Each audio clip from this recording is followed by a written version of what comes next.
Hello, my name's Amelia. I am a writer in Ontario, Canada, and this channel is about my journey of extracting myself from the clutches of narcissistic parents.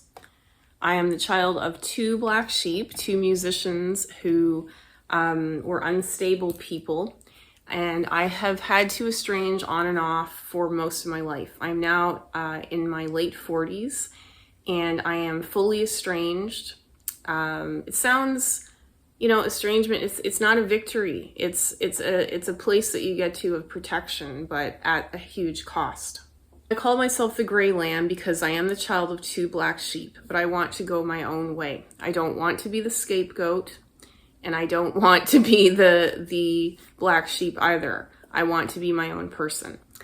My whole life was spent in reaction mode, in how am I going to have to behave right now in order to get my needs met? When you're neglected and abandoned by your family, you don't know exactly, as you're being abused as your brain is forming, you don't know exactly how to deal with certain situations. So as I was struggling throughout my life for survival, it took me a very long time to understand the hierarchy and where I really stood in relation to my parents. So although I have compassion for my parents, they did not have perfect lives either.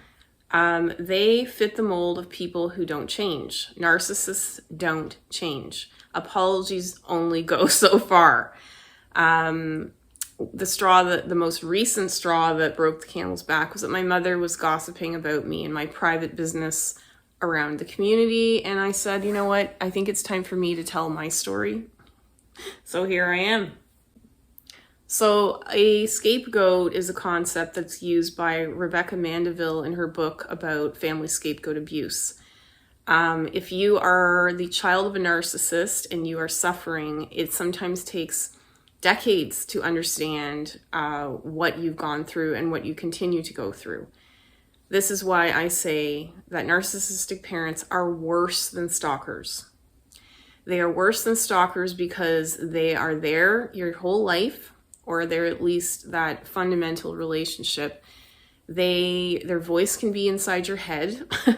They are there during your development, your brain development into an adult. So they are the most influential thing on you in most people's lives. You could say that, right? A stalker is somebody who is not usually a family member or a parent, but somebody from the outside who makes themselves known as a threatening menace in your life. And I know because I've experienced both narcissistic families and stalkers. I have had to get a peace bond on a stalker. The difference between dealing with a stalker situation and parents is, in our society, parents are not allowed to be looked upon as criminals, right? So my father could cross my boundaries and continue to contact me throughout my life against my will without me going, oh, maybe I should call the police and charge him with harassment, right? In our society, we are taught fundamentally that that's a no-no. You're making trouble. Oh, what are you doing? Oh, they just want to love you. All of that is wrong. If you're not being respected, if you're being degraded, you're being abused. That's abuse, and it can be seen as a crime. So just as stalkers take away some of your personal freedom, make you hypervigilant, and can sabotage parts of your life. For example, my stalker came into my workplace and harassed me in my workplace. And it was one of the catalysts for me to quit the job. I didn't really want to keep the job for life, but it was not fun. Now, when I was able to secure a peace bond and I was taken seriously by authorities, it did help me. Unfortunately, when I was dealing with my parents, not only would nobody listen to me or believe me, but nobody would help me, right? So if people didn't want to hear about it and there's no solution, well, then it's not being taken seriously.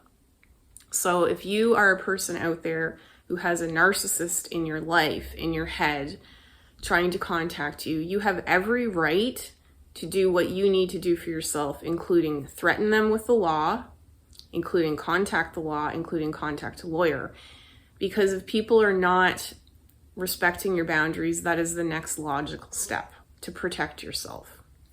I think there's enough research and common sense out there to understand that stalkers are not as bad as narcissistic parents, but there are stalkers that do worse, obviously. I'm just talking about the experience of being harassed and targeted, and that is what a narcissistic relationship can be like. And that's to be taken seriously, and you and your well-being and your peace matter more than pleasing somebody.